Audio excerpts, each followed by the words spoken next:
हाँ जी students, hello, how are you? I hope you are fine at your home.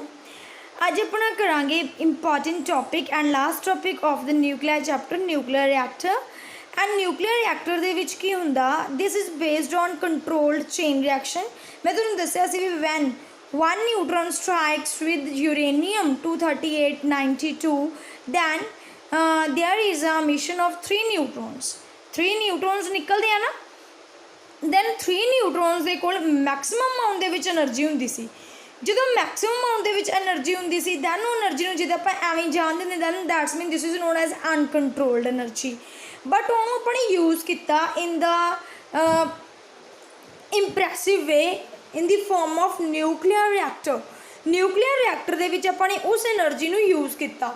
Then ਜਿਹੜੇ ਆਪਾਂ ਨੂੰ ਪਤਾ ਵੀ ਜਿਹੜੇ ਨਿਊਟਰੋਨਸ ਸੀਗੇ ਉਹ ਕਿਸ ਚੋਂ ਨਿਕਲ ਰਹੇ ਸੀ? ਨਿਊਕਲੀਅਸ ਚੋਂ ਨਿਕਲ ਰਹੇ ਸੀ। ਤੁਹਾਨੂੰ ਪਤਾ ਹੀ ਹੈ ਵੀ ਨਿਊਟਰੋਨ ਕਿਉਂ ਯੂਜ਼ ਕੀਤੇ ਸੀ, ਹੈ ਨਾ। ਨਿਊਕਲੀਅਸ ਚੋਂ ਨਿਕਲ ਰਹੇ ਸੀਗੇ ਦੈਨ ਉਹਨਾਂ ਕੋਲ ਜਿਹੜੇ ਐਨਰਜੀ ਹੋਣੀ ਚਾਹੀਦੀ ਹੈ ਸਟਰੋਂਗ ਨਿਊਕਲੀਅਰ ਫੋਰਸ ਐਨਰਜੀ ਸੀ। ਓਬਵੀਅਸ ਆ ਉਹ ਫਾਸਟ ਨਿਕਲਣਗੇ ਦੈਨ ਉਹਨਾਂ ਕੋਲ ਐਨਰਜੀ ਨਿਊਕਲੀਅਰ ਐਨਰਜੀ ਸੀ।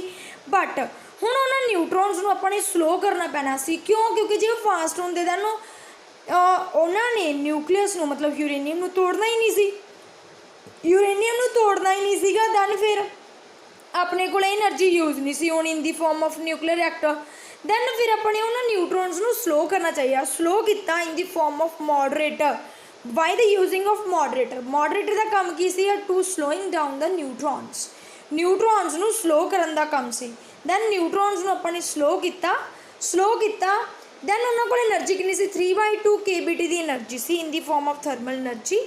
ਦੈਨ ਥਰਮਲ એનર્ਜੀ ਦੀ ਫਾਰਮ ਦੇ ਵਿੱਚ ਜਿਹੜੀ એનર્ਜੀ ਸੀਗੀ ਦੈਨ ਆਪਾਂ ਨੇ ਕਨਵਰਟ ਕੀਤੀ ਇਨ the form of nuclear energy. ਠੀਕ ਹੈ ਬੇਟਾ। ਦੈਨ ਇਹ ਤਾਂ ਆਪਾਂ ਨੇ ਪੜ੍ਹਿਆ ਹੋਇਆ ਪਲੱਸ ਦੇ ਵਿੱਚ ਵੀ ਸਭ ਤੋਂ ਸਟਰੋਂਗ ਹੁੰਦੇ ਨੇ ਸਟਰੋਂਗ ਨਿਊਕਲੀਅਰ ਫੋਰਸ, ਉਸ ਤੋਂ ਘੱਟ ਇਲੈਕਟ੍ਰੋਮੈਗਨੈਟਿਕ ਫੀਲਡ, ਸਭ ਤੋਂ ਘੱਟ ਉਸ ਤੋਂ ਘੱਟ ਵੀਕ ਫੋਰਸ, ਸਭ ਤੋਂ ਘੱਟ ਗ੍ਰੈਵੀਟੇਸ਼ਨਲ ਫੋਰਸ, ਹੈ ਨਾ। ਹੁਣ ਮੈਂ ਤੁਹਾਨੂੰ ਇੱਕ ਸਟੋਰੀ ਦੱਸਦੀ ਹਾਂ। ਦੇਖੋ ਕੀ ਹੈ ਸਟੋਰੀ। ਆਪਾਂ ਨੇ +1 ਦੇ ਵਿੱਚ ਇਹ ਕੀਤਾ ਸੀ ਵੀ ਇਲਾਸਟਿਕ ਕੋਲੀਜਨ ਇਨ 1 ਡਾਇਮੈਂਸ਼ਨ ਜਿਹਦੇ ਵਿੱਚ ਮੋਮੈਂਟਮ ਐਂਡ એનર્ਜੀ ਕੰਜ਼ਰਵ ਰਹਿੰਦਾ। ਉਹਦੇ ਵਿੱਚ ਆਪਾਂ ਨੇ ਇੱਕ ਕੇਸ ਕੀਤਾ ਸੀ ਵੀ ਜਦੋਂ m1 ਦੀ ਵੈਲਿਊ m2 ਦੇ ਇਕੁਅਲ ਹੈ ਦੈਨ ਕੀ ਹੁੰਦਾ ਵਾ, ਦੋ ਬਾਡੀਜ਼ ਨੂੰ ਆਪਾਂ ਕੋਲਾਈਡ ਕਰਦੇ ਸੀ ਆਪਸ ਦੇ ਵਿੱਚ। ਜਦੋਂ ਦੋਨਾਂ ਦਾ ਮਾਸ ਇਕੁਅਲ ਹੋ ਗਿਆ ਦੈਨ ਜਿਹੜੀ v2 ਹੋਗੀ ਸੈਕੰਡ ਬਾਡੀ ਦੀ ਫਾਈਨਲ ਵੈਲੋਸਿਟੀ ਹੋਗੀ ਉਹ u1 ਦੇ ਇਕੁਅਲ ਹੋ ਜੂ ਐਂਡ ਜਿਹੜੀ v1 ਹੋਗੀ ਮਤਲਬ ਫਸਟ ਬਾਡੀ ਦੀ ਫਾਈਨਲ ਵੈਲੋਸਿਟੀ ਹੋਗੀ ਉਹ u2 ਦੇ ਇਕੁਅਲ ਹੋਊਗੀ। ਮਤਲਬ ਇੰਟਰਚੇਂਜ ਹੋ ਜਾਣਗੀਆਂ। ਤੁਹਾਨੂੰ ਯਾਦ ਆ ਰਿਹਾ ਉਹ ਇਲਾਸਟਿਕ ਕੋਲੀਜਨ ਇਨ 1 ਡਾਇਮੈਂਸ਼ਨ ਪਤਾ ਨਹੀਂ 2 ਡਾਇਮੈਂਸ਼ਨ 'ਚ 1 'ਚ ਹੀ ਕੀਤਾ ਸੀ ਆਪਾਂ ਨੇ। ਇਸ ਤਰ੍ਹਾਂ ਦਾ ਕੇਸ ਪੜਿਆ ਸੀ। ਤਾਂ ਹੁਣ ਇਹਦੇ ਵਿੱਚ ਵੀ ਆਪਾਂ ਐਂ ਕਰਾਂਗੇ। ਹੁਣ ਜਿਹੜਾ ਫਾਸਟ ਨਿਊਟਰੋਨ ਨਿਕਲ ਰਿਹਾ ਨਾ ਨਿਊਕਲੀਅਸ ਦੇ ਵਿੱਚੋਂ ਹੁਣ ਉਹ ਜੇ ਆਪਾਂ ਸਟਰਾਈਕ ਕਰਵਾਵਾਂਗੇ ਯੂਰੇਨੀਅਮ ਦੇ ਨਾਲ ਦੈਨ ਉਹ ਤਾਂ ਪੈਨੀਟਰੇਟ ਕਰ ਜੂਗਾ। ਉਹਦੇ ਕੋਲ એનર્ਜੀ ਹੈ ਨਿਊਕਲੀਅਰ।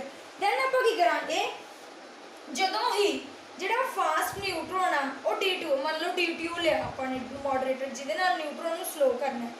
ਜਦੋਂ ਹੀ ਫਾਸਟ ਨਿਊਟਰੋਨ D2 ਨਾਲ ਟਕਰਾਉਂਦਾ ਜਿਹਦੇ ਕੋਲ 3/2 kBT ਦੀ ਫਾਰਮ ਦੇ ਵਿੱਚ એનર્ਜੀ ਆ ਐਨੀ એનર્ਜੀ ਆ ਦੈਨ ਉਹਦੇ ਕੋਲ ਥਰਮਲ એનર્ਜੀ ਆ।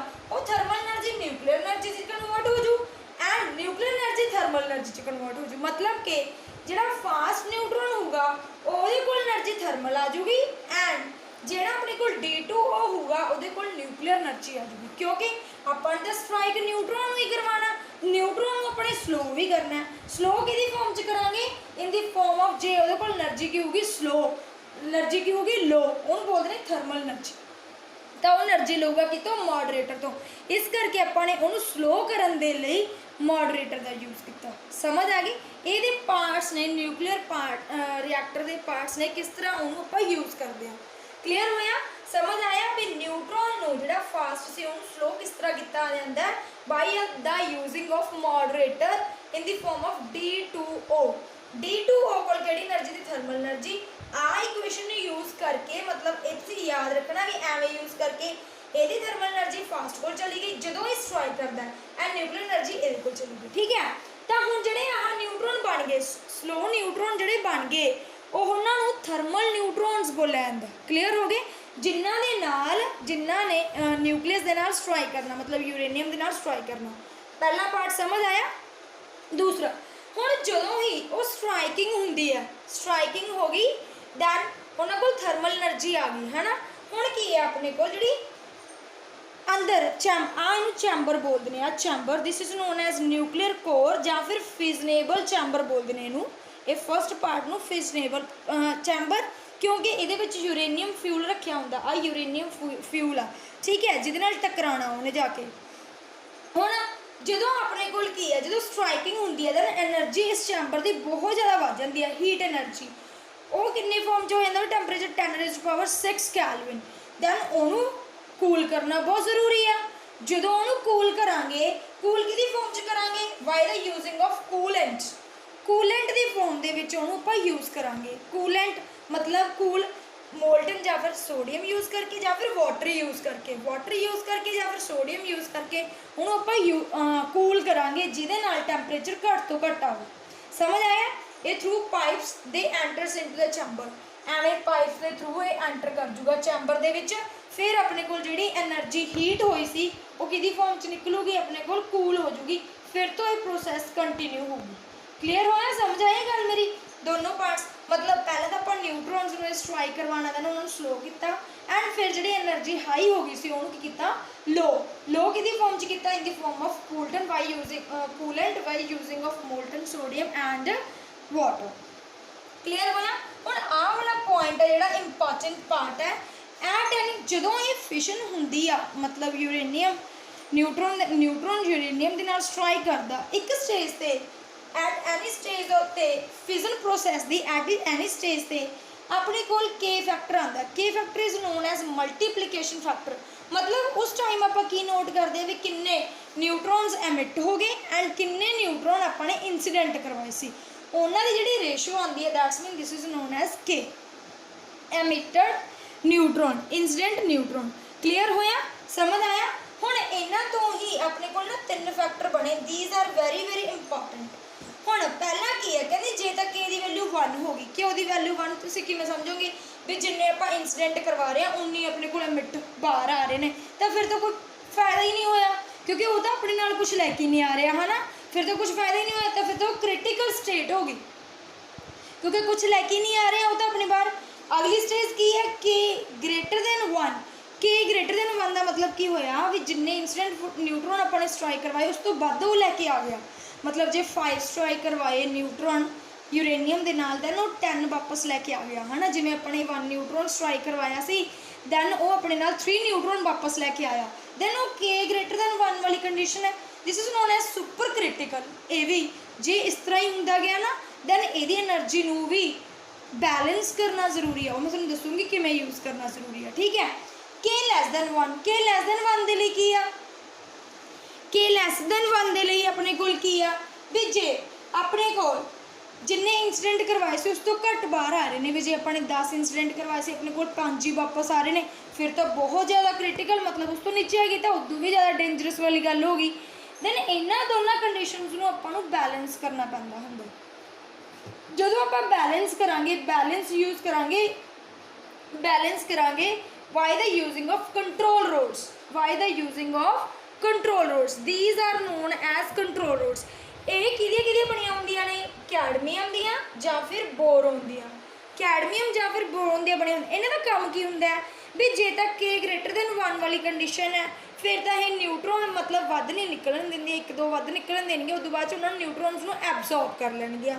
जे के लैस दैन 1 है दैन ये एवें ना अंदर जांदियां ने, अंदर जाके जिहड़े न्यूट्रॉन्स हुंदे ने उन्होंने इन्हां दा काम भी टू एब्जॉर्ब न्यूट्रॉन ही है, एब्जॉर्ब कर लैंदियां ने। जे अपने कोल के लैस दैन 1 है उन्होंने ये न्यूट्रॉन दे दिंदियां ने, जिहदे नाल अपनी प्रोसैस समूथ चलती रहे। क्लीयर होए? ये वाले पार्ट्स पता लग्या?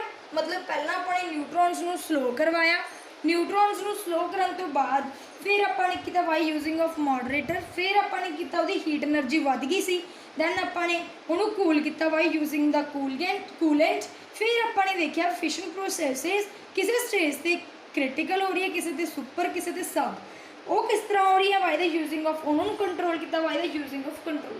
ठीक है? हुण मैं तुहानूं आ सारा प्रोसैस दस दी किस तरह। यह है स्ट्रीम जनरेटर। देखो आ है अपने को फिजन चैंबर, तुहानूं पता ही है ना, ये मैंने U30 कितना रखा होया, वही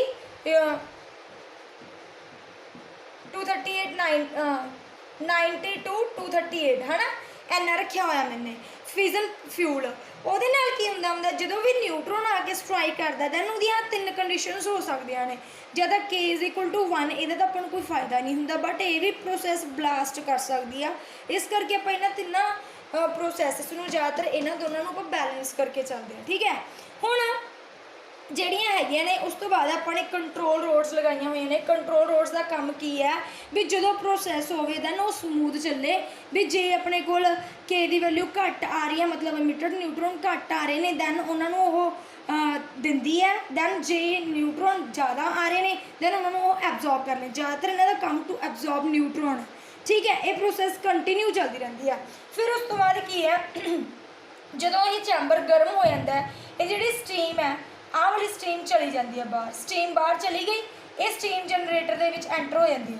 ਜਦੋਂ ਸਟੀਮ ਜਨਰੇਟਰ ਦੇ ਵਿੱਚ ਐਂਟਰ ਹੋ ਜਾਂਦੀ ਹੈ, ਸਟਰੀਮ ਆਫ ਹਾਈ ਪ੍ਰੈਸ਼ਰ, ਬਹੁਤ ਜ਼ਿਆਦਾ ਸਟਰੀਮ ਜਿਹੜੀ ਹੁੰਦੀ ਹੈ ਇਹ ਹਾਈ ਪ੍ਰੈਸ਼ਰ ਦੀ ਹੁੰਦੀ ਹੈ। ਇਹ ਹਾਈ ਪ੍ਰੈਸ਼ਰ ਦੀ ਜਦੋਂ ਹੁੰਦੀ ਹੈ ਇਹ ਟਰਬਾਈਨ ਦੇ ਉੱਪਰ ਜਾ ਕੇ ਸਟਰਾਈਕ ਕਰ ਜਾਂਦੀ ਹੈ, ਗਿਰ ਜਾਂਦੀ ਹੈ, ਫਾਲ ਕਰ ਜਾਂਦੀ ਹੈ। ਟਰਬਾਈਨ ਦੇ ਉੱਪਰ ਸਟਰਾਈਕ ਕੀਤਾ ਦੈਨ ਇਹਦੇ ਨਾਲ ਕੀ ਹੋਊਗਾ, ਟਰਬਾਈਨ ਚੱਲਣ ਲੱਗ ਜੂ। ਜਦੋਂ ਟਰਬਾਈਨ ਚੱਲੀ ਦੈਨ ਉਹਦੇ ਨਾਲ ਕੀ ਪ੍ਰੋਡਿਊਸ ਹੋ ਸਕਦੀ ਹੈ, ਬਿਜਲੀ। ਮਤਲਬ ਬਿਜਲੀ ਪ੍ਰੋਡਿਊਸ ਹੋਈ, ਆਪਣਾ ਜਨਰੇਟਰ मूव हो गया, चलना स्टार्ट हो गया। जनरेटर के थ्रू अपन इलैक्ट्रिसिटी मिल गई है ना।